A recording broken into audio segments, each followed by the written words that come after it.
Nie chcę być najbogatszym człowiekiem na cmentarzu, powiedział kiedyś trener, który wygrał prawie wszystko, a potem tajemniczo wycofał się z piłki. Arrigo Sacchi do dziś jest jednym z najwybitniejszych szkoleniowców w historii, choć jego szczyt trwał zaledwie 4 lata. We Włoszech mówiono na niego pan nikt i że sprzedawca butów nie może być dobrym trenerem. A on jakby na przekór zbudował potęgę Wielkiego Milanu na przełomie lat 80. i 90. Futbol powinien być jak boks, zadajesz dobry cios i zaraz poprawiasz drugim, opowiadał Sacchi. On wiecznie chciał atakować i taką piłką zarażał swoich piłkarzy. W tym odcinku opowiem wam o trenerze despocie, który zamykał swoich zawodników w klatce i krzycząc z megafonem w dłoni zamieniał ich w roboty. Jego treningi z niewidzialną piłką przeszły do legendy, do tego stopnia, że gdy w tajemnicy podpatrywał je Real Madryt, Emilio Butragueño rozłożył ręce. Arrigo, my nic z tego nie rozumieliśmy. To była gra 11 przeciwko nikomu. Powiedział po latach były piłkarz Realu, patrząc na metody Sacchiego jak na czarną magię. To będzie też opowieść o kłótniach z Marco van Bastenem, o niestrzelonym karnym Roberto Baggio w finale mundialu w 1994 roku i o tym, dlaczego właściwie tak szybko zgasła gwiazda Sacchiego. Osiągnąłem zbyt szybko dzieło doskonałe, powiedział po latach. Na punkcie futbolu miał taką obsesję, że ten ostatecznie prawie go wykończył. Kiedy siedział na fotelu u psychiatry, usłyszał jedno: pustka w pana życiu jest normalna, bo to, co pan wcześniej robił, nie było normalne. I o tym też będzie ten odcinek. Ta opowieść zaczyna się zaraz po II wojnie światowej. Arrigo Sacchi urodził się w 1946 roku w miejscowości Fusignano w sercu włoskiej Romanii. Po latach włoscy dziennikarze żartowali, że twórca Wielkiego Milanu od początku naznaczony był wielkością. Jego rodzinny dom stał naprzeciwko willi, w której urodził się Vincenzo Monti, poeta i tłumacz Iliady. Ale zanim Arrigo wyruszył w świat, jak niemal każdy mierzył się ze zwyczajnością prowincji. Jego dziadkowie prowadzili piekarnię. Matka Lucia była znana w okolicy jako Lucia dei Fornai, czyli Lucia od piekarzy. To była prosta, ciężko pracująca rodzina. Ojciec Augusto pochodził z Lombardii, gdzie mieszkał nad jeziorem Como. Historia jego pochodzenia jest niezwykła i na pewno miała wpływ na kształtowanie się charakterów wszystkich domowników. Mianowicie Augusto Sacchi w czasie II wojny światowej służył w armii. Był pilotem samolotów torpedowych, latających tuż nad powierzchnią wody. Strzelały do niego okręty z dołu i myśliwce z góry. Przeżył 1 na 100, wspominał później jego syn, z mieszaniną dumy i niedowierzania. Augusto był więc weteranem, był człowiekiem, który widział śmierć z najbliższej możliwej odległości, który widział też, co to znaczy ryzyko i determinacja w ich najbardziej ekstremalnej formie.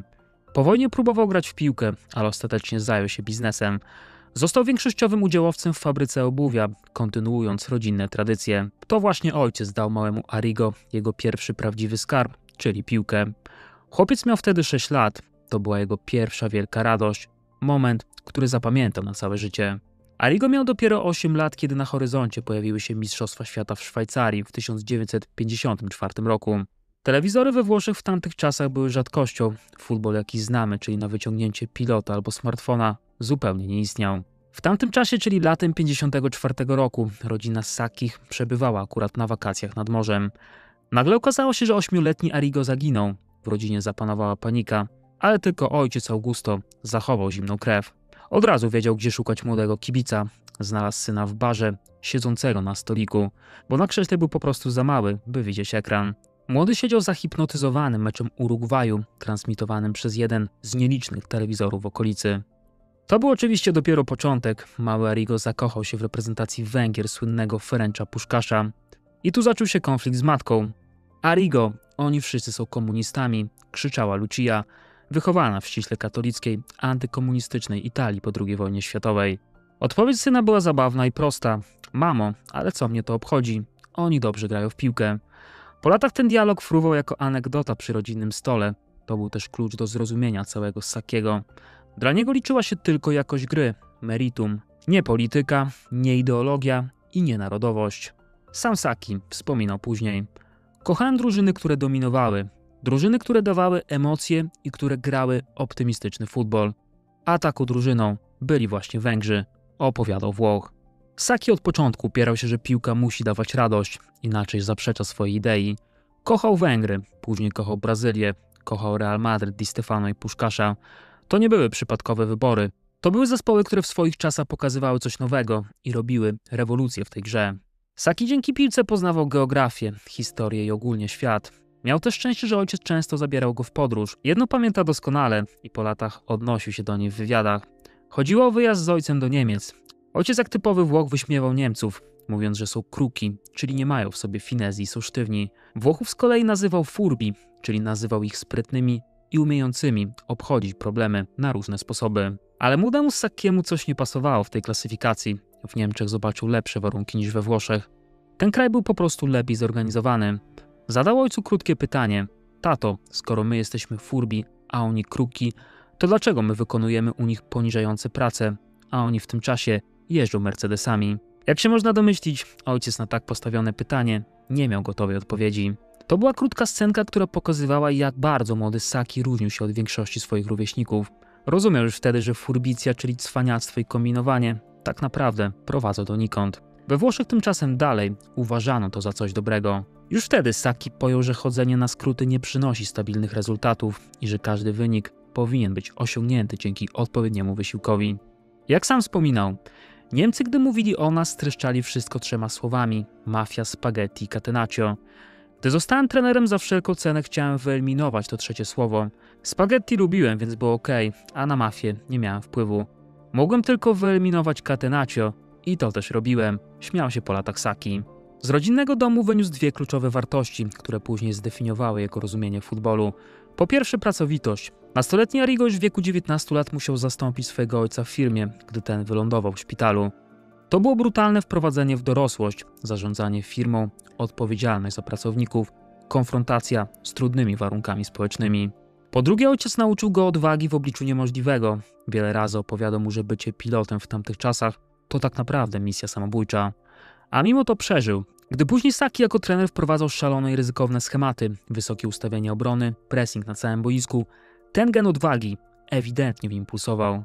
W tamtym czasie kolejną osobą, która ukształtowała Sacchiego, był Alfredo Belletti, bibliotekarz z Fusignano. Był to człowiek niezwykłej kultury, który przez 25 lat organizował w miasteczku wydarzenia kulturalne, zapraszając m.in. wybitnych dyrygentów. Belletti był też nauczycielem Sacchiego w szkole, uczył go łaciny i włoskiego, ale przede wszystkim uczył go życia. Często rozmawiali o piłce i to Belletti pokazywał mu, że w tym sporcie czai się też sztuka. Że można na niego patrzeć inaczej niż tylko przez pryzmat 22 facetów i ich spoconych koszulek. Kiedy Sacchi po latach osiągnął sukces z Milanem, Belletti porównał swojego byłego ucznia do Arcangelo Corellego, wielkiego włoskiego kompozytora barokowego, zresztą też urodzonego w Fusignano. Dla Bellettiego futbol zawsze był muzyką, a trener dyrygentem orkiestry. Gdy byłem nastolatkiem, zawsze kręciły mnie zawody, które przypominały trochę pracę trenera albo dyrygenta. Chciałem na przykład zostać reżyserem filmowym, opowiadał po latach Sacchi. Tak naprawdę nie marzył o byciu piłkarzem, marzył o byciu kimś, kto tworzy wizję i sprawia, że inni ją realizują. Marzył o orkiestrze, o harmonii, o tworzeniu czegoś większego niż suma części. To było nowatorskie w tamtych czasach, bo przecież nikt nie wyobrażał sobie trenera, który wcześniej nie był piłkarzem. Nie wiedziałem, że aby zostać jokejem, trzeba być wcześniej koniem. Tak po latach Sacchi odpowiadał na pytania o brak doświadczenia z boiska. Do dziś jest to chyba najbardziej popularny cytat, przytaczany w kontekście jego osoby. Sacchi zamiast grać w piłkę namiętnie ją oglądał, rozmawiał, myślał, zbierał cenne informacje. Na przykład już jako 14-latek pojechał do Padwy na mecz Interu. Zespół z Mediolanu miał wtedy nowego trenera, słynnego Elenio Herrerę. Inter rozpoczął sezon fenomenalnie, bo strzelał mnóstwo goli, ale w meczu z Padwą padł remis. Jego zespół nie wykorzystał sytuacji, a trener był krytykowany. Herrera zaraz potem kupił nowego obrońcę i zaczął grać bardziej defensywnie. Młody Sacchi to widział. Widział, jak wielki trener ulega presji mediów, jak rezygnuje ze swojej wizji, by zadowolić krytykujących go dziennikarzy. Widział też narodziny Catenaccio nie z geniuszu taktycznego, ale po prostu z tchórzostwa. Dla Sacchiego to była ważna lekcja. Lekcja o tym, jak łatwo jest stracić własną wizję, ulegając presji otoczenia. Sama kariera piłkarska Sacchiego była krótka i mało znacząca. Grał jako obrońca, ani źle, ani dobrze. Rozpoczął w Baracca Lugo w Serie D. Miał 19 lat, rozegrał niewiele meczów. Był przeciętnym piłkarzem i dobrze o tym wiedział, ale zawsze miał wielką pasję do futbolu. Do tego oczywiście od początku miał własne zdanie na każdy temat. Na przykład swojemu pierwszemu trenerowi tłumaczył, że myli się, kiedy tylko jednego gracza nazywa liderem. Proszę pana, lider w drużynie to nie tylko regista, to nie tylko kreator gry. Każdy gracz staje się liderem, gdy ma piłkę i wszyscy muszą umieć tworzyć grę, odpowiadał trenerowi. W wieku 19 lat dał sobie spokój z piłką. Ciekawostką jest to, że w jednym z ostatnich meczów grał przeciwko Fabio Capello. To było symboliczne spotkanie dwóch wielkich przyszłych trenerów. Saki opowiadał później, że Capello na dzień dobry założył mu siatkę. To był kolejny dowód na to, że dużo ciekawsze rzeczy czekają na niego poza głównym placem gry. Po zakończeniu kariery pomagał ojcu w fabryce obuwia, jeździł po okolicy sprzedając buty. To nie było życie, o którym marzył, ale w tamtym momencie było konieczne. Rodzina potrzebowała wsparcia, a ojciec był chory. Ale Arrigo nie przestał myśleć o futbolu. Wręcz przeciwnie, teraz miał więcej czasu, by go studiować. Podróżując służbowo, Saki oglądał coraz więcej europejskiego futbolu i w połowie lat 70. zakochał się w Holandii i w Ajaxie Amsterdam. To nie było proste zauroczenie, to była obsesja. Saki zakochał się nie w samej drużynie, ale w idei, która za nią stała, czyli w tak zwanym futbolu totalnym. W tej koncepcji nie istnieją obrońcy, pomocnicy czy napastnicy. Istnieje drużyna jako jedna całość, gigantyczny system złożony z mniejszych podsystemów. To była idea, która w podobnym czasie była rozwijana też w Związku Radzieckim przez Walerego Łobanowskiego. Futbol jako nauka, jako system, jako filozofia. To fascynowało młody umysł Sakiego. Od początku patrzył na piłkę jak wizjoner. Saki wkrótce zaczął myśleć o pracy trenera. Pragnął trenować drużyny zorganizowane, zarówno fizycznie, jak i taktycznie. Chciał mieć 11 graczy wypełniających przestrzeń w harmonii. To była wizja rewolucyjna we Włoszech, gdzie futbol opierał się na destrukcji zamiast konstrukcji. Hasło Catenaccio było wszędzie. Saki oczywiście miał odruch wymiotny, kiedy to słyszał. Jego piłka miała opierać się na błyskawicznym, wysokim podejściu po stracie, na wypychaniu obrony daleko do przodu i na wolności, która nawet obrońcy daje pozwolenie do ataku. Wszystkie te elementy układały się w jego głowie, gdy jeździł po Romanii, sprzedając buty. We wrześniu 1973 roku, mając 27 lat, Saki pierwszy raz usiadł na ławce trenerskiej. Został szkoleniowcem Fusignano na 8. poziomie rozgrywkowym we Włoszech. Pchnął go do tego Alfredo Belletti, wspomniany wcześniej bibliotekarz. Saki był pełen obaw. Powiedział mi, że powinienem zostać trenerem. Odpowiedziałem, że nie czuję się na siłach, ale on był przekonany, że muszę to zrobić. I rzeczywiście, miesiąc później czułem się trenerem, opowiadał Saki. Trenował tam 3 sezony, nie miał jeszcze licencji trenerskiej, ale i tak trenował. W pewnym momencie zakazano mu być na ławce, więc siedział na trybunie, brał megafon i instruował graczy. Mówili mi, że mam nie po kolei w głowie, śmiał się po latach Saki. Potem przyszedł kurs w Coverciano, w słynnej szkole trenerów włoskiej federacji. Saki zdobył licencję, ale najważniejsza lekcja miała jeszcze nadejść. Pewnego dnia, kiedy Saki trenował Fusignano, przyszedł do Bellettiego z problemem. Powiedział szczerze, że brakuje mu libero, środkowego obrońcy, kluczowej pozycji we włoskim futbolu tamtych czasów. Belletti zapytał, jaki numer zwykle dajesz libero? Saki odpowiedział, oczywiście, że numer 6. Belletti poszedł do szatni, wziął koszulkę z numerem 6, podał ją Sakiemu, a zaraz potem powiedział, masz tu ten numer, jeśli jesteś dobrym trenerem, zbudujesz libero swoimi pomysłami i swoją pracą. Powodzenia, Arrigo. Dla Sakiego to było jak olśnienie. Faktycznie powinien skupić się na tym, by budować zawodników i nowe pozycje. Nie potrzebował gotowych graczy, mógł ich przecież stworzyć. I na tym też polegał jego fenomen. Lepił zawodników jak z plasteliny, wymyślał im nowe role i pozycje, których wcześniej nie znali. W 1977 roku, mając 31 lat, przejął Alfonsinę, drużynę grającą na wyższym poziomie. To nie było łatwe środowisko.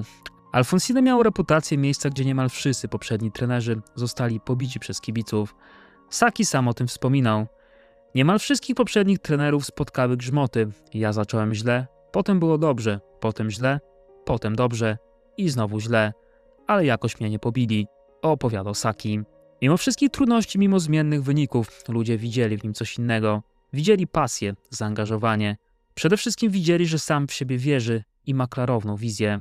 W Alfonsine Saki kontynuował rozwijanie swojej filozofii. Nie miał pieniędzy, nie miał wielkich graczy, ale miał pomysł. I ten pomysł zaczynał przynosić efekty. Pod koniec sezonu powiedział sobie wprost, jeśli nie awansuję teraz na wyższy poziom, skończę z trenowaniem. To było ultimatum, które sam sobie postawił. Nie chciał być wiecznie trenerem prowincjonalnych drużyn. Chciał więcej i nagle przyszła jego szansa. Latem 1979 roku Saki dostał ofertę z Bellari, drużyny grającej w Serie D na 4. poziomie rozgrywkowym, ale już w profesjonalnym futbolu. To był koniec z amatorką. W porównaniu z 8. ligą to był oczywiście spory skok. Saki miał 33 lata i dalej nie miał wszystkich odpowiednich licencji. Mógł trenować drużynę, ale w niedzielę podczas meczów musiał siedzieć na trybunie. Znowu więc wchodził na górę z megafonem i stamtąd wydawał polecenia, krzycząc do graczy na boisku. W Bellarii spędził jeden sezon, ale był to sezon, który pozwolił mu się szerzej pokazać. Jego drużyna wyróżniała się na tle włoskiego pragmatyzmu. Atakował, naciskał, nie bał się ryzyka. I dzięki temu znowu został zauważony. Jak sam potem mówił po latach, w życiu dużo rzeczy dzieje się wtedy, kiedy ktoś cię wreszcie zauważy. On cały czas pomagał sobie w tym procesie. Następnym krokiem była Cesena, gdzie w sezonie 80-81 został odpowiedzialny za sektor młodzieżowy i trenował drużynę Primavery do lat 19. Jak sam potem mówił, praca z młodzieżą to coś zupełnie innego niż praca z seniorami. Młodzi gracze są jak czysta tablica. Możesz na nich wypisać swoją filozofię od podstaw. Nie mają jeszcze złych nawyków. Nie są zepsuci włoskim catenaccio. Nie myślą, że wszystko wiedzą lepiej. Zaraz potem wspominał dalej. Zacząłem z niewielką pewnością siebie, w moją inteligencję i w moje umiejętności. Z tą drużyną trenowaliśmy każdego dnia przez cały rok. Zaraz potem wygraliśmy mistrzostwo, opowiadał Sacchi. To był moment przełomowy. Jego młoda młodzieżowa ekipa Ceseny pokonała gigantów Juventus, Milan i Inter. A co najważniejsze, nie działo się to przypadkiem. To był efekt odpowiedniego systemu, pracy i pomysłu. Wielu ludzi we włoskim futbolu zaczynało wierzyć w jego koncepcję. Mianowicie, że w piłce nie wygrywają indywidualności, tylko najlepsza organizacja. Niektórzy z tych chłopaków, którzy grali u Sacchiego w Cesenie, później zagrali w Serie A, nie dlatego, że byli najbardziej utalentowani, ale dlatego, że nauczyli się grać w futbol nowoczesny, zorganizowany i oczywiście kolektywny. Zaraz potem Sacchi dostał ofertę od znacznie większego klubu, mianowicie od Fiorentiny. W sezonie 81-82 został trenerem ich drużyny młodzieżowej. W kolejnym roku trenował Rimini w trzeciej lidze, tam znowu napotykał mentalne mury w środowisku. To była Italia lat 80., kraj, gdzie liczyły się przede wszystkim nazwiska i gdzie były zawodnik miał większą wartość niż najlepszy pomysł oraz gdzie koneksje były ważniejsze od kompetencji. Przypominam też, że Włosi w 1982 roku wygrali Mistrzostwo Świata. Kult zawodnika był więc przeogromny. Sacchi tymczasem dalej tkwił w trzeciej lidze, nie grał w wielkich klubach, nie miał przyjaciół w federacji. Dla niego nie istniało słowo układ albo przysługa, ale znowu miał coś, czego nie mieli inni. Niesamowitą determinację. Upór w dążeniu do tego, co sobie wymarzył. Miał klarowną wizję tego, jak ma wyglądać piłka, w której zakochał się jako dzieciak, oglądając mecze Węgrów. W Rimini spotkał się też z Giannim Brero, legendarnym włoskim dziennikarzem sportowym, jednym z największych autorytetów we włoskim futbolu. Brera był tradycjonalistą, wierzył w klasyczny włoski futbol, w defensywę opartą na indywidualnych umiejętnościach. Ale Brera był też inteligentny, więc nie odrzucał innego punktu widzenia. Z drugiej strony i tak długo nie wierzył, że to może się udać. Sacchi mimo całej tej krytyki i uprzedzeń wziął się do pracy i pracował tak jak umiał, totalnie, obsesyjnie i oczywiście perfekcyjnie. Piłka przełączała go w stan, w którym nic innego nie miało znaczenia. Jedną z najbardziej słynnych innowacji Sacchiego były treningi bez piłki.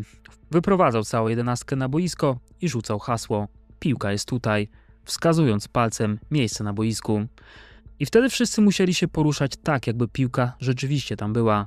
Pracowali nad przesuwaniem się jako linia obrony, nad zaciskaniem przestrzeni. Zaraz potem rozszerzali się jako zespół, to była jedna wielka synchronizacja ruchów. A najlepsze, że w ogóle nie było tam piłki, wszystko działało na wyobraźni. To była gra oparta na geometrii i logice. Dla wielu włoskich piłkarzy to było szaleństwo, jak można trenować futbol bez piłki. To tak jakby ktoś chciał uczyć się pływać w piasku. Ale Sacchi wiedział, co robi. Jego pomysł był prosty. 90% meczu to gra bez piłki. Tylko jeden gracz w danym momencie ma piłkę, pozostałych 10 nie ma. A mimo to muszą uczestniczyć w grze. Jeśli chcesz, żeby drużyna funkcjonowała jako system, musisz nauczyć ich poruszać się niezależnie od tego, gdzie jest piłka. To była rewolucja. Nikt wcześniej nie miał odwagi tak podchodzić do futbolu. Do tego mieć taką obsesję na tym punkcie i jeszcze wbijać to do głów innym. Sacchi mówił swoim graczom: jeśli przestaniecie się poruszać, jeśli ktoś nie będzie na swojej pozycji, to muzyka się kończy.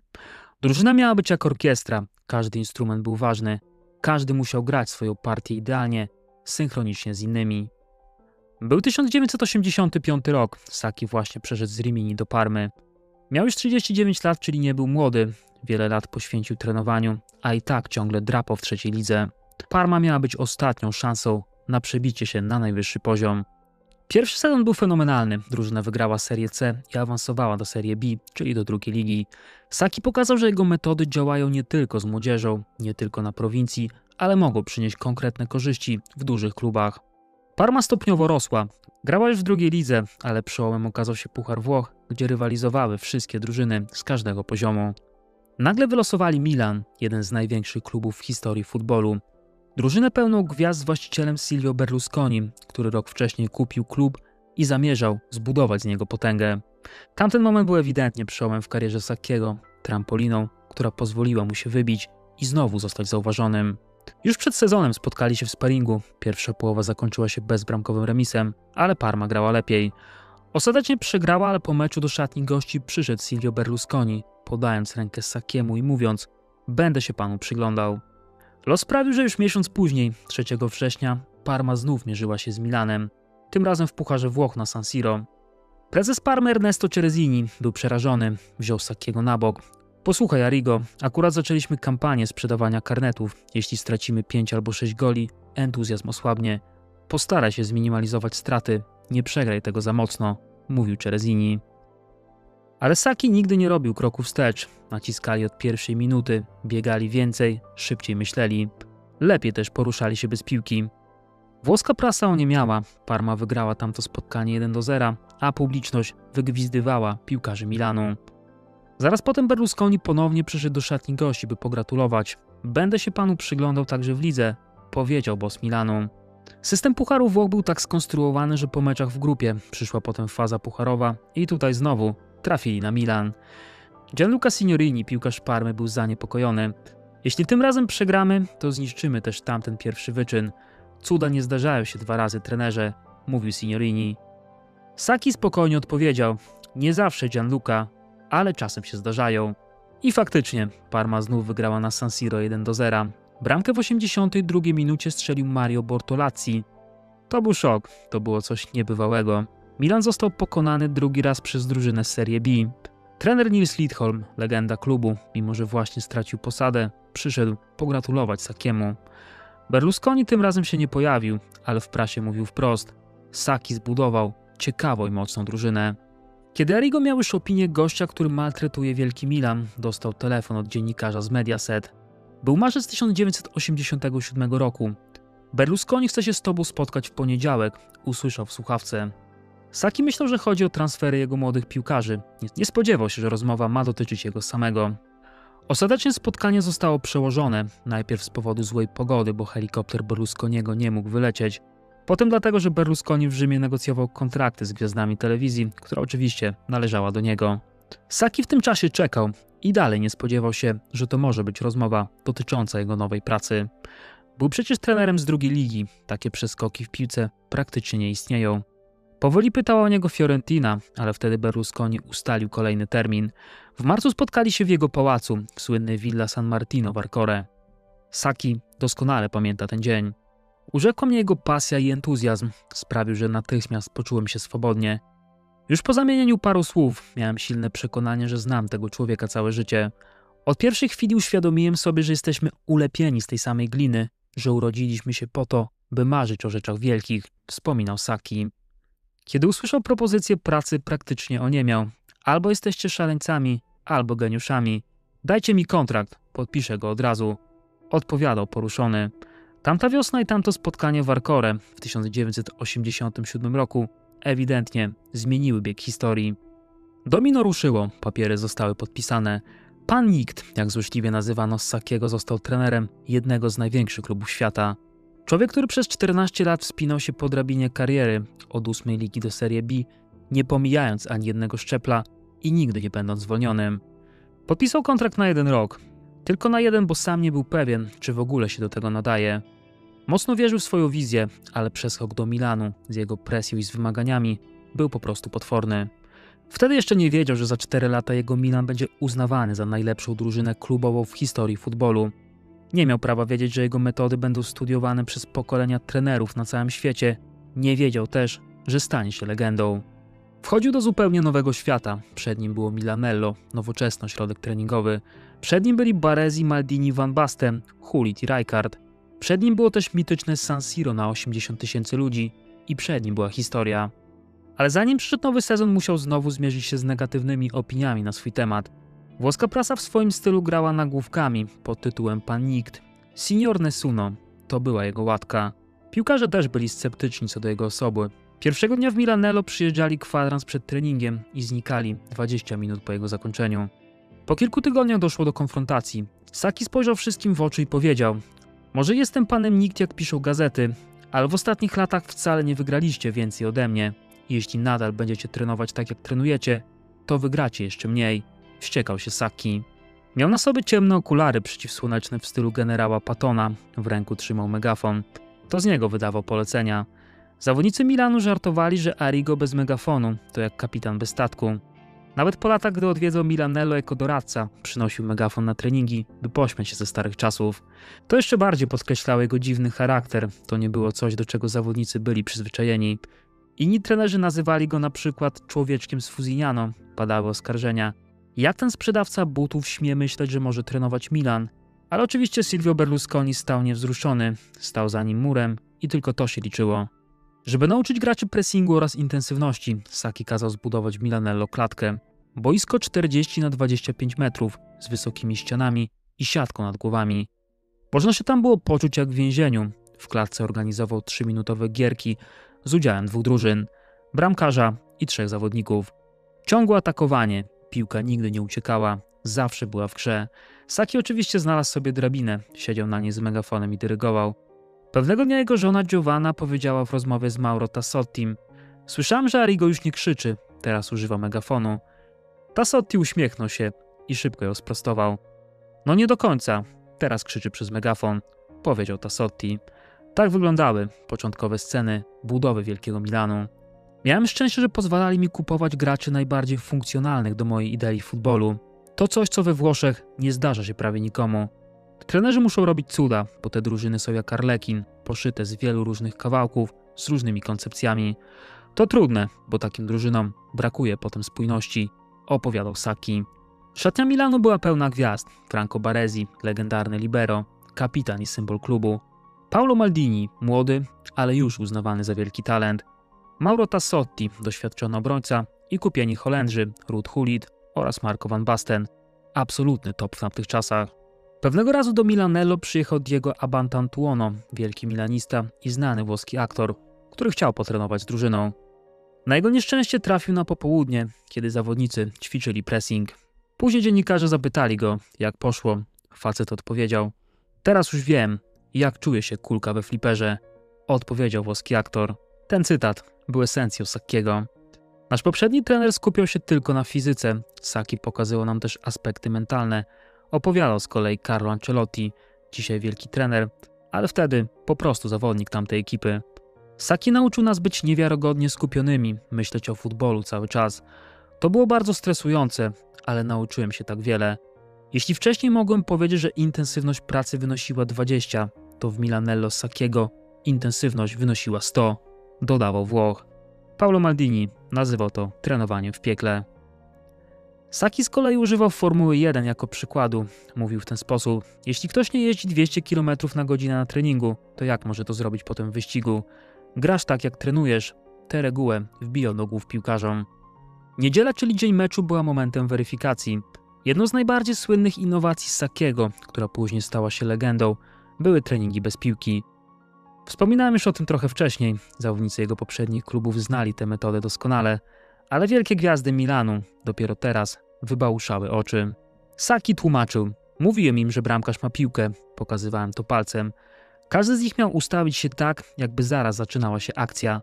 Patrzyłem, jak się zachowują i w jakich kierunkach zawężają pole. Trenowałem ich, żeby myśleli kolektywnie, opowiadał Saki. Dobrą anegdotą jest to, jak Real Madryt w pewnym momencie próbował szpiegować jego treningi. Sakiemu opowiadał o tym Emilio Butragueño, wielka gwiazda królewskich. Arrigo, my podglądaliśmy wasze treningi, ale nasi ludzie nic z nich nie rozumieli. To była gra 11 przeciwko nikomu, opowiadał Butragueño. Początek Sakiego w Milanie był jednak katastrofalny. Włoch opowiadał o tym w następujący sposób. Przegraliśmy pierwszy ważny mecz z Fiorentiną po golu Roberto Baggio. Odpaliśmy z pucharu UEFA ze Spaniolem, a potem też z pucharu Włoch. Byliśmy w środku tabeli. W grudniu mieliśmy przed sobą derby z Interem, opowiadał Saki. W mediach zawrzało. Widzieliście? Mówiliśmy. Ten człowiek nie ma pojęcia, co robi. Pisali włoscy dziennikarze. Saki miał kontrakt tylko na rok. Wielu trenerów na jego miejscu zostałoby zwolnionych po miesiącu. Ewidentnie był na krawędzi, kłócił się też z Marco van Bastenem. On był wielkim mistrzem, Saki panem nikt. Następnego dnia w gazetach pojawiły się nagłówki: Van Basten atakuje Sakiego. Arrigo był odważny w tym, co robi. Posadził Holendra na ławce i rzucił mu chłodno. Skoro tak się znasz na futbolu, będziesz mógł dzisiaj posiedzieć ze mną i udzielić mi cennych rad. Van Basten był wściekły, bo lubił na boisku improwizację. Pewnego dnia przyszedł do biura trenera i zostawił mu kartkę napisaną po włosku: trenerze, chcemy grać po swojemu. Saki był jednak niewzruszony, był bezwzględny. Tłumaczył Van Bastenowi: Marco, ćwiczymy schematy, bo to symulacja różnych sytuacji w meczu. Robimy to po to, żebyś ty potem wiedział, jakiej improwizacji potrzebujesz w danym momencie. Nie grasz w tenisa, uprawiasz sport drużynowy. Odpowiadał Saki, który w tamtym czasie miał też problem z innym Holendrem, mianowicie z Rudem Gulitem. Zaczęło się od telefonu jego żony, że Rud zniknął i nie wrócił na noc. Potem przyjechał na odprawę przedmeczową, ale na niej zasnął. Wyglądał jak duch. Saki wezwał go do pokoju i kazał mu umyć głowę. Jak ci nie wstyd? Przeglądałeś się w lustrze? Po raz pierwszy widzę ciemnoskórego, który stał się biały. Wyglądasz jak duch. Myślisz penisem, a nie głową. Wściekał się Saki. Gulit potem go przeprosił, dodając: postąpiłem głupio, przepraszam trenerze. Proszę tylko więcej nie wspominać o moim kolorze skóry, dodawał Gulit. Saki też wyciągnął z tej sytuacji lekcję. Każdy sportowiec, każdy mężczyzna ma swoją wrażliwość i swój charakter. Saki zaczął bardziej uważać na słowa. Kiedyś podczas treningu przesadził i zbeształ obrońcę Roberto Musiego, który zaraz potem się rozpłakał. Włoski trener przy kolejnych razach wiedział, gdzie leży granica. Nie tylko dużo wymagał od innych, ale też od siebie i umiał przyznać się do błędu. Te trudne początki z zawodnikami plus słabe wyniki nakręcały negatywną spiralę wokół niego. Ale wtedy wydarzyło się coś, co zmieniło wszystko. Przed meczem z Interem w derbach, gdy Milan był w kryzysie, Berlusconi przyjechał do Milanello. Od razu powiedział: Arrigo, podpisujesz dzisiaj nowy kontrakt. Zaraz potem obwieścił to w mediach. Saki wspominał tamten dzień w następujący sposób. Wziął nas wszystkich na górę i wygłosił przemowę trwającą dokładnie 27 sekund. Odmierzyłem czas. To było 27 sekund. Wszedł i powiedział: dzień dobry, mam całkowite zaufanie do Arrigo. Ci, którzy będą za nim podążać, zostaną. A ci, którzy nie, oczywiście odejdą. Dobrego dnia, to tyle ode mnie, powiedział Berlusconi i wyszedł z sali. Potem na konferencji prasowej powiedział: ogłoszę wam nazwisko przyszłego trenera Milanu. Przyszłym trenerem Milanu będzie Arrigo Sacchi. To był cały Silvio, bawił się mediami. Oczywiście efekt był natychmiastowy. Milan wkrótce wygrał derby, a potem sunął do przodu. Samobójczy gol Ferriego w tym prestiżowym spotkaniu spowodował, że Sacchi wyskoczył tak mocno, że naderwał sobie mięsień łydki. Ale to nie było ważne. Liczyło się to, że wszyscy szli w jednym kierunku. Po czasie za swój najważniejszy transfer uważał pozyskanie Carlo Ancelottiego, wcześniej zawodnika Romy. Nazywał go dyrygentem orkiestry. To on świetnie łączył grę defensywną i ofensywną. Sacchi często mówił, że Ancelotti patroluje okolice przed środkowymi obrońcami. Co ciekawe, Berlusconi nie chciał początkowo tego transferu. Mówił, że Carlo występuje na innej pozycji, a poza tym ma kontuzjowane kolano. Prezesie, to kolano to nie problem. Martwiłbym się tylko wtedy, gdybym miał kontuzjowaną głowę, odpowiadał Sacchi. I oczywiście miał rację. Ancelotti stał się niezwykle ważną postacią Milanu. Najpierw jako piłkarz, a po latach jako trener. Po trudnym początku w 1987 roku nagle wszystko kliknęło. Gracze zrozumieli, system zaczął działać. To, co wydawało się szaleństwem na treningach, ten nieustanny ruch, ta synchronizacja, ten cały pressing. Nagle to wszystko miało sens na boisku. Włoskie catenaccio powoli odchodziło na margines.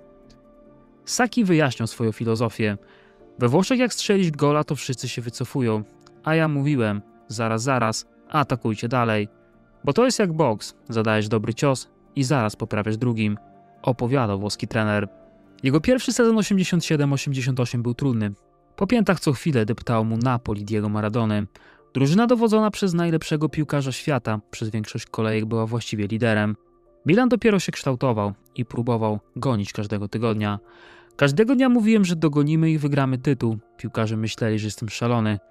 Ale wydawałem się pewny tego, co mówiłem, opowiadał Sacchi. Kluczowy był mecz 3 stycznia 1988 roku. Wszyscy wiedzieli, że ten, kto wygra, do końca sezonu już nie odpuści i w konsekwencji sięgnie po tytuł. Widziałem, że gracze są zdenerwowani, więc powiedziałem im: po pierwsze, musimy mieć piłkę. Jeśli my ją mamy, to znaczy, że Maradona jej nie ma, bo piłka jest tylko jedna. Po drugie, jeśli oni mają piłkę, to momentalnie doskakujemy. Ich podania nie będą wtedy precyzyjne. Po trzecie, jeśli piłka w końcu dotrze do Maradony, to zachowujemy krótki dystans między sobą. Maks 15-20 metrów od napastnika do obrońcy. Będziemy go podwajać i potrajać. To dziecinnie proste, tłumaczył Sacchi. Tego dnia nawet najlepszy piłkarz świata był bezradny przeciwko dobrze zorganizowanemu systemowi. Zawodnicy Arrigo rozbili Napoli 4-1 w meczu, który Sacchi po latach nazwał jednym z najpiękniejszych w swojej karierze. Tamtego dnia Milan dał pierwszy prawdziwy pokaz futbolu dominującego i pięknego. Odwrócił wynik 0-1 na 4-1. Marco van Basten, który wrócił z leczenia w Holandii i nie widział zespołu od dłuższego czasu, był pod wrażeniem. Trenerze, nie wierzyłem, że drużyna może się aż tak zmienić w ciągu 4 miesięcy, powiedział Holender. Kolejny sceptyk zaczynał wierzyć w filozofię pana Nikt. Kiedy Paolo Maldini obwołał Sacchiego wizjonerem, ten natychmiastowo skomentował: dzięki Paulo, ale to jest uprzejmy sposób na nazwanie mnie szaleńcem. W 27. kolejce przyszedł czas na kolejne derby. Milan wygrał 2-0, prezentując podobny poziom jak w spotkaniu z Napoli. Hulit rozegrał kolejny fenomenalny mecz. Alessandro Altobelli, piłkarz Interu, powiedział do sędziego w przerwie: tym razem proszę dobrze ich policzyć, bo w pierwszej połowie było ich 15. W końcówce sezonu znowu ograli Napoli, tym razem na wyjeździe. Publiczność wstała i zaczęła bić brawo Milanowi. To był ostateczny triumf idei Sacchiego, wynik 3-2, gole Virdisa, Hulita i Van Bastena. Są triumfy, które zapisują się tylko w statystykach, ale są też takie, które pozostają w głowach ludzi, nawet tych, którzy nie są kibicami tej drużyny. I to był właśnie tego typu triumf, opowiadał Sacchi. Italo Alodi, włoski działacz i mentor Sacchiego, zadzwonił po tym meczu i powiedział: musisz być naprawdę dobry, skoro u ciebie presuje nawet Virdis, mówił Alodi. Virdis był wtedy napastnikiem po 30, który nie lubił zbytnio biegać, ale faktycznie nawet on biegał w systemie Sacchiego. Takich przykładów było więcej. Nowy trener był tym, który otwierał głowy graczom. Na przykład Alessandro Costa Curta, czyli wybitny obrońca swojej epoki, miał wypadek samochodowy i rozwinął w sobie lęk przed lataniem. Musiałem powiedzieć coś, czego nie chciałem powiedzieć, bo dla mnie był świetnym graczem, ale publicznie powiedziałem, że jeśli nie poleci z drużyną, zostanie usunięty do końca sezonu, opowiadał Sacchi. To była brutalna psychologia, ale oczywiście zadziałała. Costa Curta przyłamał swój strach, bo uznał, że alternatywa jest dużo gorsza.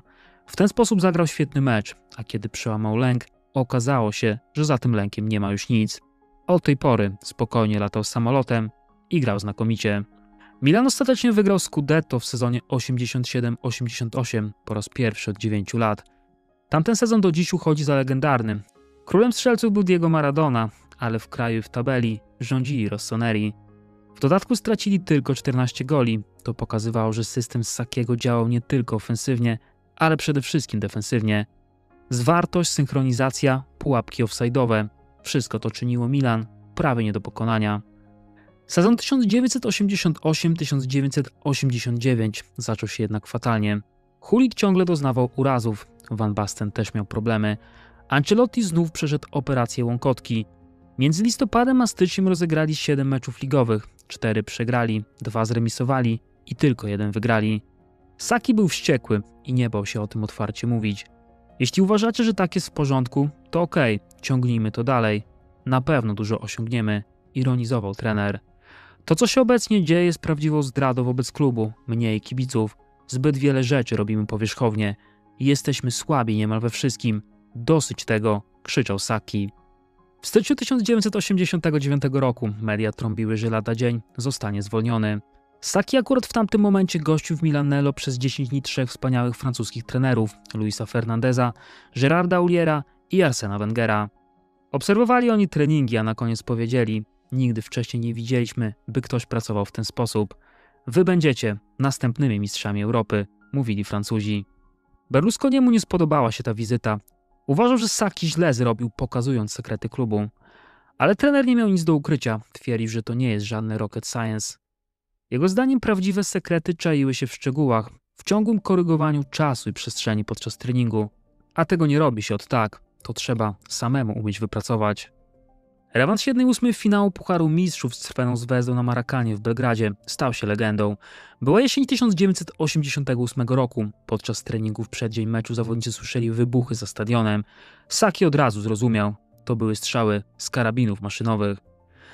Kolejnej nocy, czyli 9 listopada, Marakana pękała w szwach. 100 000 opętanych dusz czekało na mecz Pucharu Mistrzów. W autobusie wiążącym ich na stadion panowało niesamowite napięcie. Nikt się nie odzywał. Wtedy Adriano Galliani popełnił błąd. Przejął głos i oznajmił: będzie co najmniej 120 000 kibiców. Otworzyli bramy, ale nie powinniście się bać, mówił Galliani. Dla zawodników to był oczywiście odwrotny komunikat.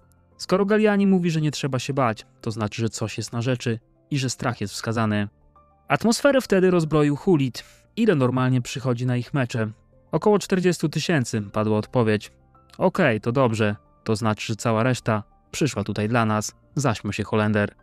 Na tablicy wyników potem widniało 1:1, a później pojawiła się mgła.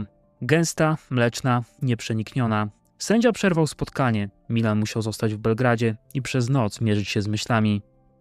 W tym dwumeczu nic nie było przesądzone. Był remis, a przed nimi kolejne starcie i to na obiekcie rywala.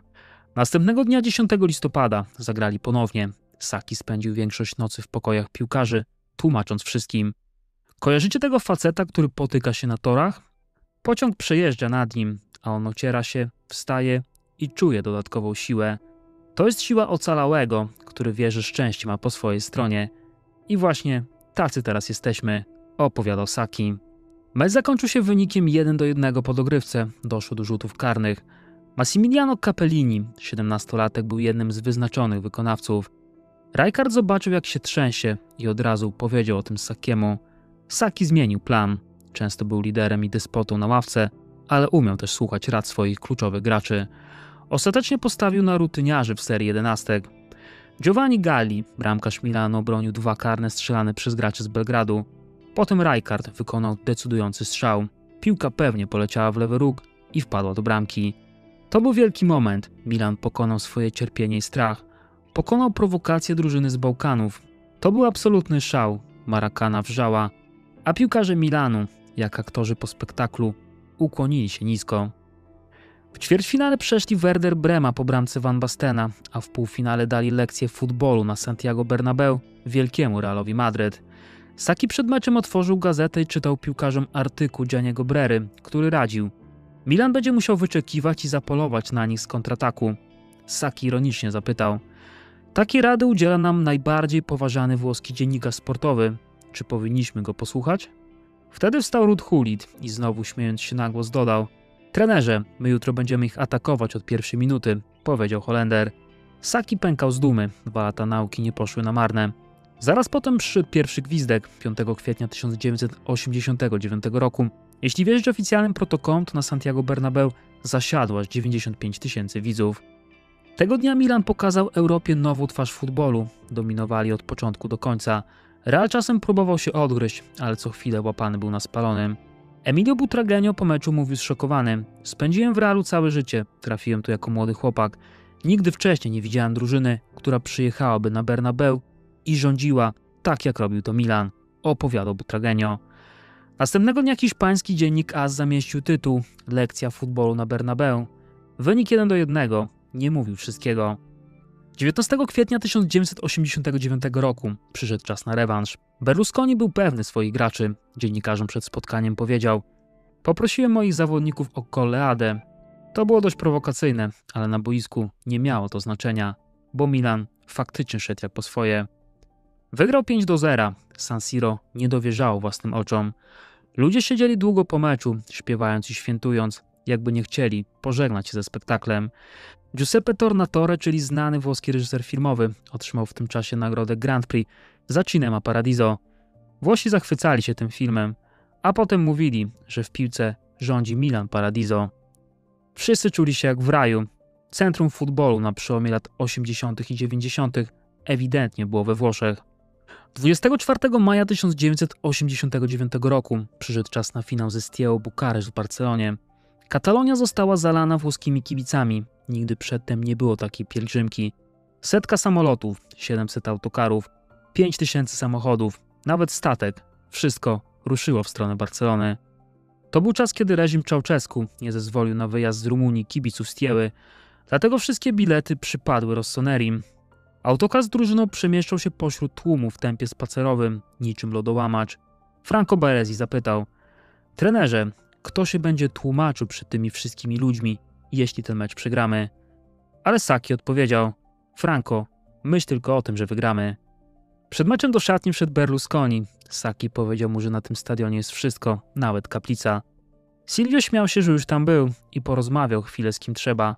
Arrigo, ja już się pomodliłem i wyjaśniłem wszechmogącemu, że ci ze Stieły to sami komuniści. On będzie z nami, opowiadał Silvio. Sacchi walczył teraz o Puchar Mistrzów, o którym marzył od dziecka, wtedy kiedy jako 8-latek Fusignano oglądał legendarne drużyny Realu Madryt z Di Stefano i Puszkaszem. Teraz sam był w Hiszpanii, był na Camp Nou jako trener, prowadząc swoją drużynę w finale.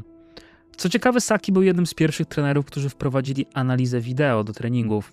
W Milanello nagrywał mecze i treningi, a potem godzinami analizował je z zawodnikami, ucząc ich jak czytać grę. To, co dziś jest standardem, w latach 80. było rewolucją. Właśnie przed meczem ze Stiałą bardzo długo pokazywał graczom, jak można stłamsić ekipę z Rumunii. I oczywiście te małe detale działały na korzyść jego piłkarzy.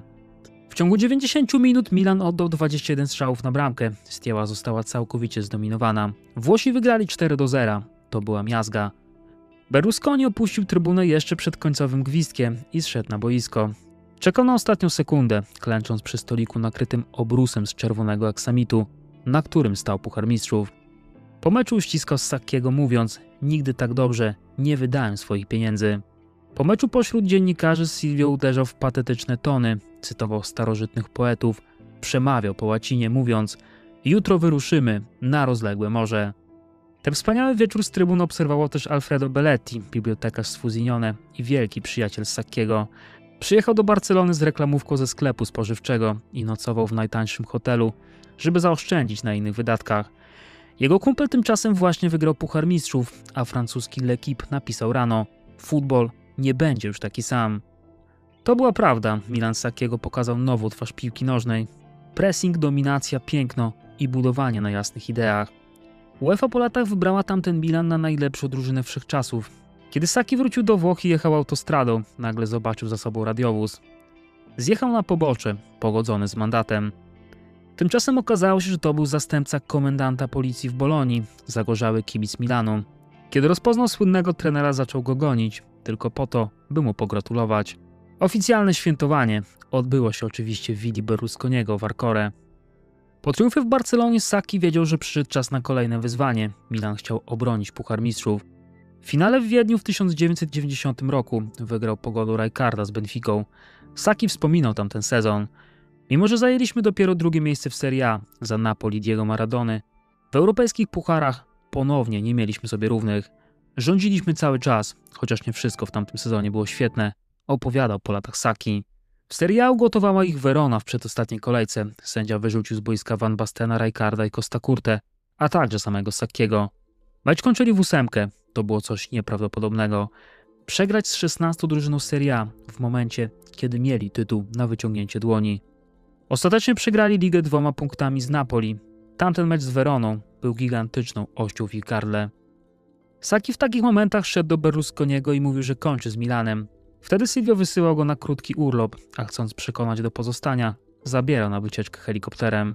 W tamtym sezonie 89-90 Milan drugi raz z rzędu wygrał też Puchar Interkontynentalny, co miało wielkie znaczenie dla Berlusconiego. On nie chciał rządzić tylko w Europie, chciał być hegemonem świata. Ten puchar, choć nigdy nie miał jakiegoś wielkiego prestiżu, dawał mu taką iluzję. Ciekawostką jest to, że Sacchi w tamtym czasie zdecydował się na odważny krok, bo zabrał do Japonii wszystkie partnerki zawodników.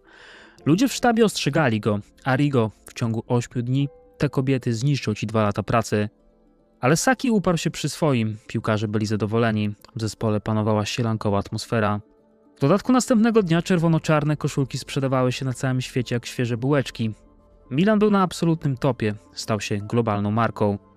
Po zdobyciu drugiego Pucharu Mistrzów w Wiedniu w maju 1990 roku Sacchi zaczął odczuwać zmęczenie. Pracował intensywnie przez 4 lata, stres był ogromny.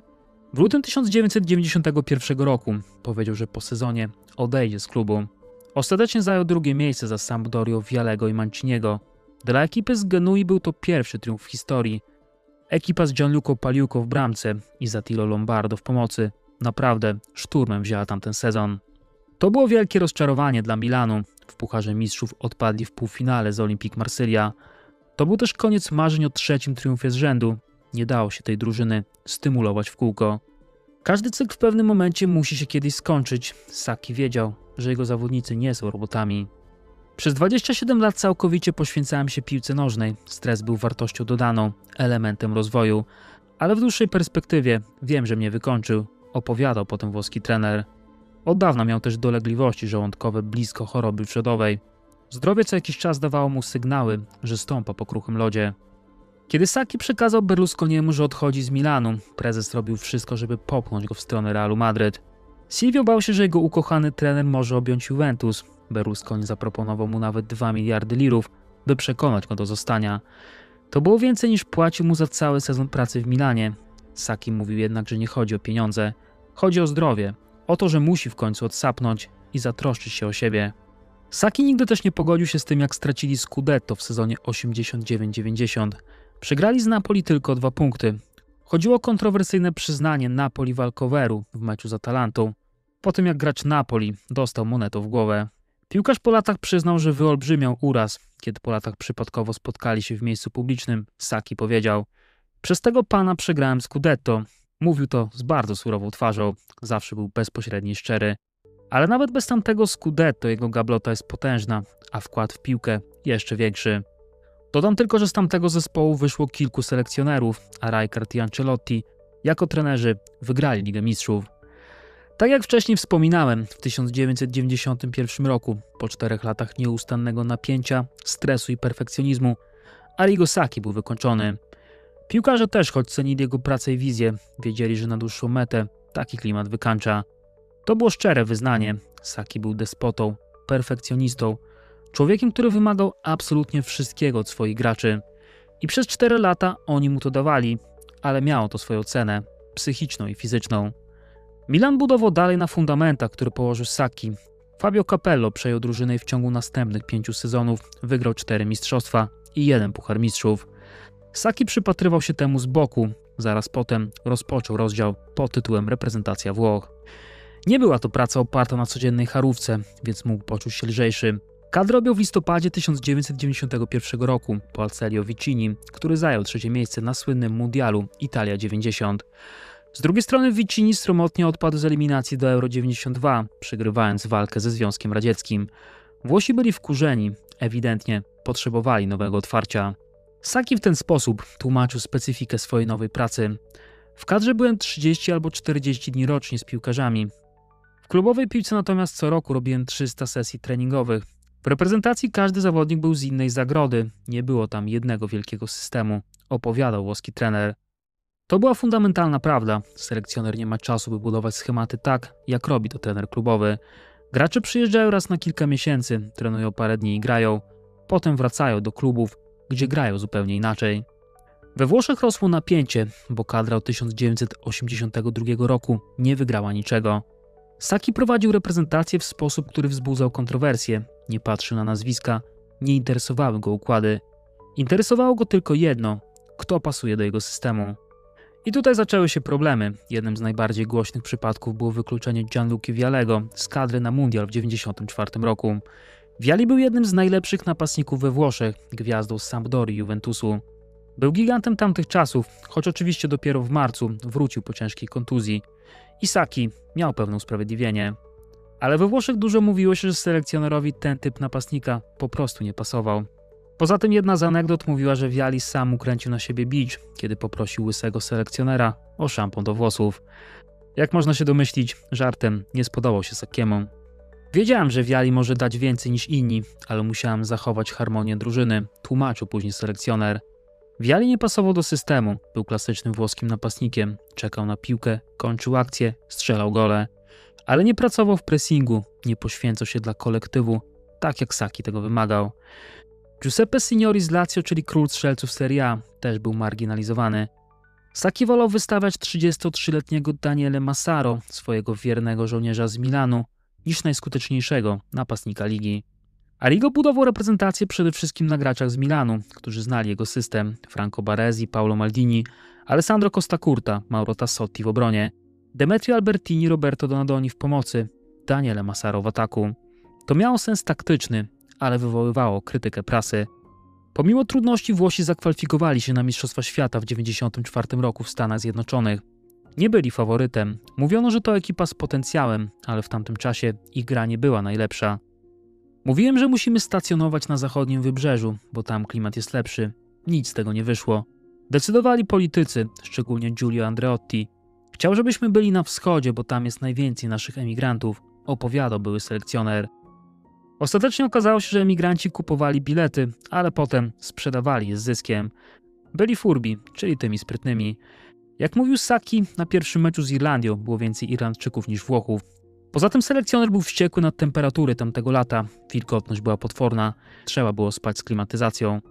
Tymczasem Brazylia stacjonowała na zachodnim wybrzeżu, w przyjemniejszym, w tamtym momencie, kalifornijskim klimacie. Przed mundialem Sacchi stracił kilku kluczowych graczy, ale najgorsze miało przyjść podczas turnieju. Franco Baresi, czyli kapitan, lider obrony i serce drużyny, zerwał łąkotkę w drugim meczu grupowym. Miał pauzować do końca turnieju. Jego obecność była kluczowa nie tylko taktycznie, ale przede wszystkim mentalnie. Baresi był generałem na boisku. Z powodu urazu ominęły go 4 spotkania.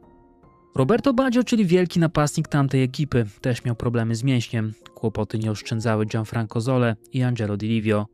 Fizycznie byliśmy ugotowani. Zawodnicy nie mieli już mięśni w nogach. Mówili mi to również lekarze i masażyści. Nie ma już nic do masowania. Ciągle to słyszałem. W dniach poprzedzających finał w ogóle nie trenowaliśmy, wspominał Sacchi. To była też konsekwencja gry na wschodnim wybrzeżu w upale i wilgoci. Włosi dosłownie topnieli. Tamten mundial głównie został zapamiętany z powodu Roberto Baggio. Jego błysk przepychał drużynę w trudnych momentach. Genialny był przede wszystkim w półfinale z Bułgarią. Naprzeciwko stał Christo Stoichkov, czyli gwiazda tamtych czasów. Ale Baggio był magiczny. To jego 2 gole dały Włochom finał. Problemem było jednak to, że Roberto nie wyglądał dobrze fizycznie, miał problemy mięśniowe i nie był gotowy na 100% swoich możliwości. Dodam jeszcze, że relacja Baggio z Sacchim była bardzo trudna, ale rozwinę ten wątek, kiedy będę robił odcinek o Roberto. Wydaje mi się, że też może być dość długi. W każdym razie w końcu przyszedł 17 lipca 1994 roku. Rose Bowl w Pasadenie, Kalifornia, Włochy, Brazylia w potwornym upale. To był pamiętny finał Mistrzostw Świata. Dzień przed meczem Arrigo usłyszał od swojego sztabu, że gracze są wyciśnięci jak cytryny. Do tego spotkanie było ciężkie i duszne. Obie drużyny były zmęczone. Brazylia grała z fenomenalnymi Romario i Bebeto w ataku. Włosi grali bez energii swoich liderów. Pamiętam, że w trakcie meczu Baggio miał okazję, ale był niepewny. Baresi i Massaro mieli szansę w drugiej połowie. Zdecydowanie jedne z ważniejszych, wspominał Sacchi. Również Brazylia miała swoje okazje. Trafiła dwukrotnie w słupek. Ale żadna z drużyn nie zdołała tego dnia strzelić gola. Po raz pierwszy w historii finał Mistrzostw Świata miał zostać rozstrzygnięty w rzutach karnych.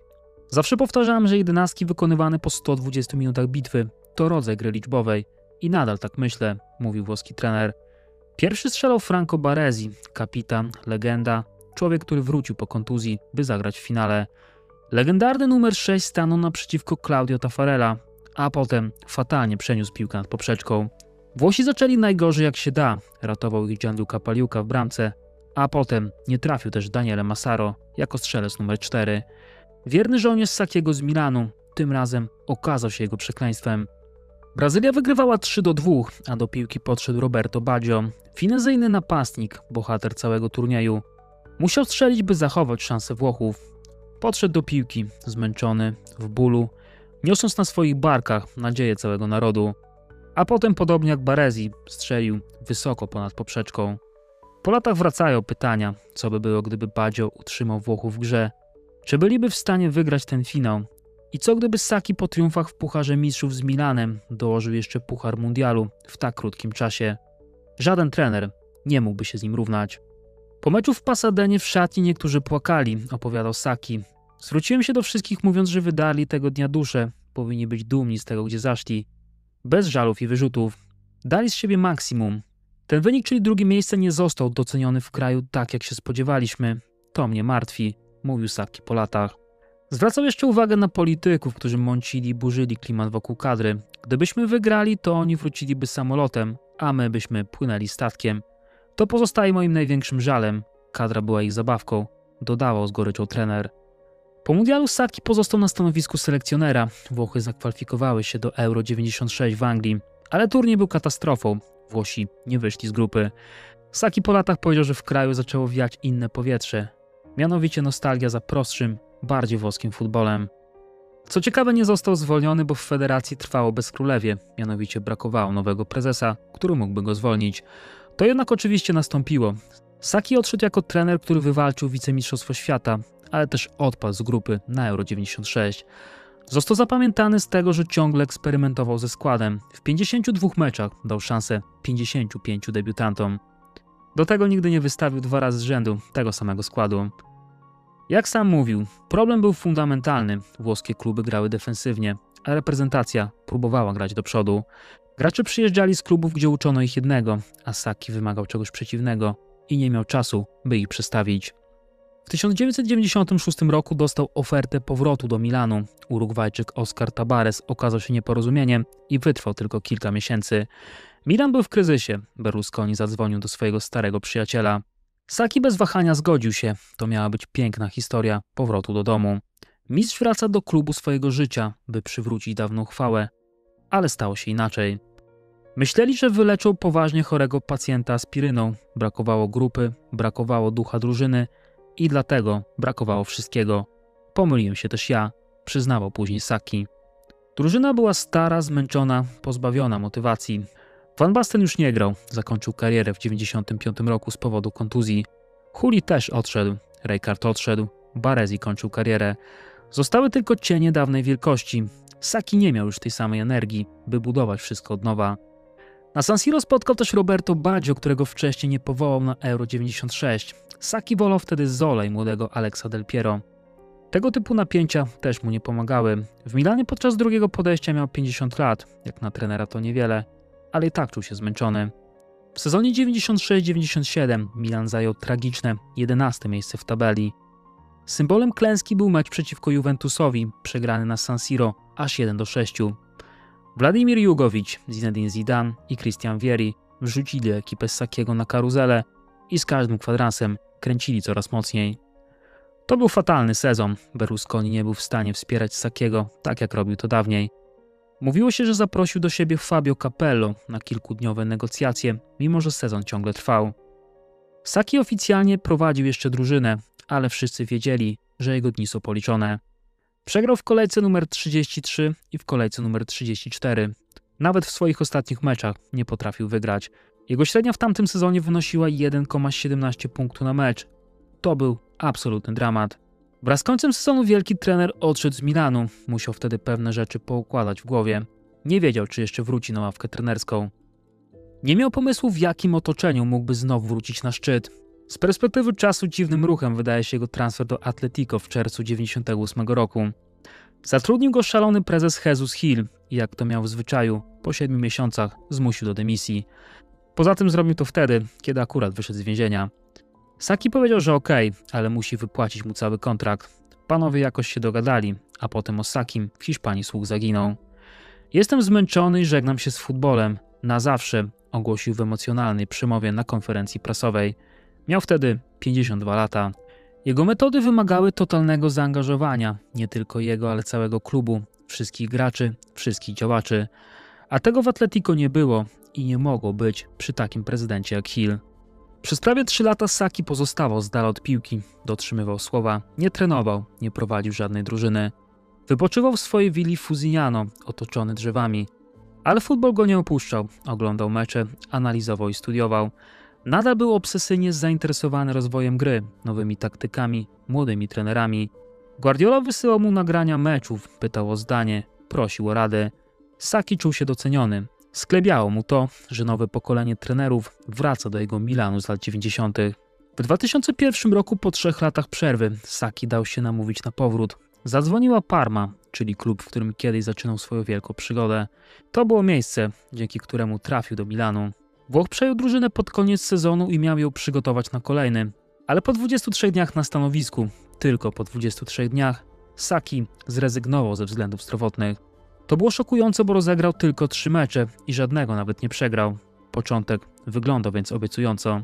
La Gazzetta dello Sport pisała o jego depresji i o atakach paniki. To już nie była zwykła presja i zwykły stres. To była choroba. Jak sam przyznał, w pewnym momencie poczuł pustkę. Nie cieszyło go to, że wygrywał. To było straszne. Piłka przestała być jego pasją. Od razu zadzwonił do żony. Giovanna, wracam do domu. Kończę. Nie chcę być najbogatszym człowiekiem na cmentarzu. Powiedział wyraźnie. Zaraz potem udał się na psychoterapię. Zapytałem psychiatry, czy ta pustka, którą czuję, jest normalna. Odpowiedział mi krótko. To te 27 lat, które przeżył pan wcześniej, nie były normalne, relacjonował Saki. Przez kilka dekad był człowiekiem obsesji. Wszystko albo nic, perfekcja albo porażka. Takie podejście może działać przez kilka lat i świetnie działało w Milanie. Ale jak się potem okazało, nie można żyć tak przez dekady. W 2018 roku w rozmowie z La Gazzetta dello Sport wyjaśnił swoje podejście. Kiedyś jeden gracz spytał mnie bardzo szczerze: trenerze, ale czy my nie przesadzamy? Powiedziałem mu tak: okej, akceptuję twoje zdanie, ale powiem ci, że nie znam w piłce historii, kiedy ktoś robił mało i osiągał dużo. Pamiętaj, że naszym zadaniem jest przyciągnąć tych 75 000 na stadion i miliony w telewizji. Jeśli dasz im maksimum zaangażowania i wywołasz w nich emocje, to zapamiętają cię na całe życie.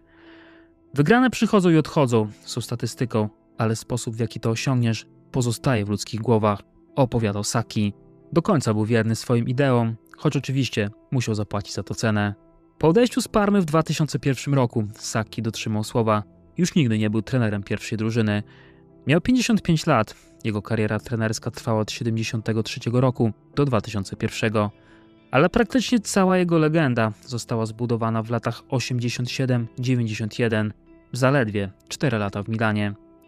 W 2004 roku Florentino Perez, czyli prezes Realu Madryt, zadzwonił do Sakiego. Chciał go jako dyrektora sportowego, nie jako trenera, ale człowieka odpowiedzialnego za strategię sportową klubu. Saki zgodził się, ale to nie był dobry czas. Włoch chciał budować zespół, a Perez chciał kupować gwiazdy. Era Galacticos i pogoń za marketingiem nie była tym, co kręciło byłego trenera Milanu.